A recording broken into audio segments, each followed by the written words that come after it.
বিশালগড়ে আবারও ফেন্সি বোঝাই লরি দুর্ঘটনার কবলে। বেশ কয়েকদিন আগেও দেখা গেছে যে বিশালগড় এসডিপি অফিসের সামনে একটি ফেন্সি বোঝাই বোলেরো গাড়ি উল্টে গিয়েছিল। আবারও বৃহস্পতিবার ভোরে বিশালগড় হরিশনগর রেল ব্রিজ এলাকায় একটি নম্বরবিহীন ফেন্সিডিল বোঝাই গাড়ি উল্টে যায়। পুলিশ সেই গাড়ি থেকে ফেন্সিডিল উদ্ধার করেছে, চালক পলাতক। অর্থাৎ বেগতিক বোঝাই চালক সেখান থেকে পালিয়ে যায়। তবে বিশালগড় দিয়ে অহরহ ফেন্সিডিল সহ আরো বেশ কিছু নেশা সামগ্রী যে পাচার হচ্ছে তা কিন্তু এই ধরনের খবর দ্বারাই স্পষ্ট।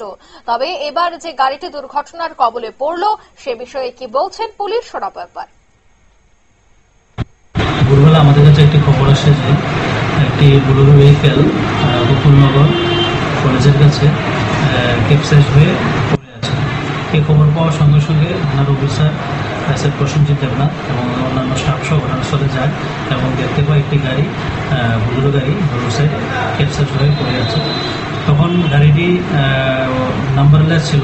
সন্দেহ হওয়া গাড়িটি আমরা চেক করে গাড়ির পেছনে আমরা ডিকিতে অনেকগুলা নিষিদ্ধ কফ সিরাপ যেটা স্কপ আমরা পাই এবং পাওয়ার পর আমরা এনডিপিএসের সব ফর্মালিটিস মেনটেন করে এবং তার সাক্ষী এবং ডিসিএমের উপস্থিতিতে আমরা গাড়িটা ভালো করে তল্লাশি করি এবং তল্লাশি করে গাড়ি থেকে 5টি বড় কার্টন এবং 3টি ছোটো কার্টন উদ্ধার করি।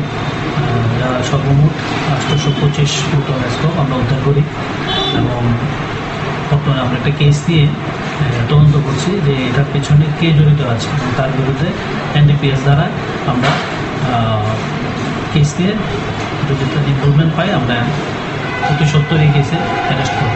চালককে কি কোনো আটক করা হয়েছে? চালক বা কোনো গাড়িতে আমরা কোনো লোক পাইনি। যে মালগুলা সিজ করেছেন এগুলা বাজার মূল্য কত হতে পারে? বাজার মূল্য আমার আইডিয়া মতন প্রায় হবে প্রায় 3-4 লাখ।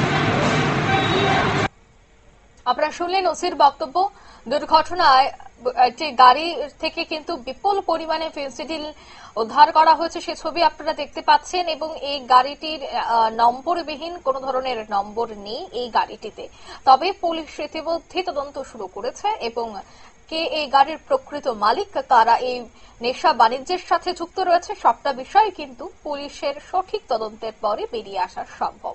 নিয়ে নিচ্ছে ছোট্ট একটি বিজ্ঞাপন বিরতি, সঙ্গে থাকুন।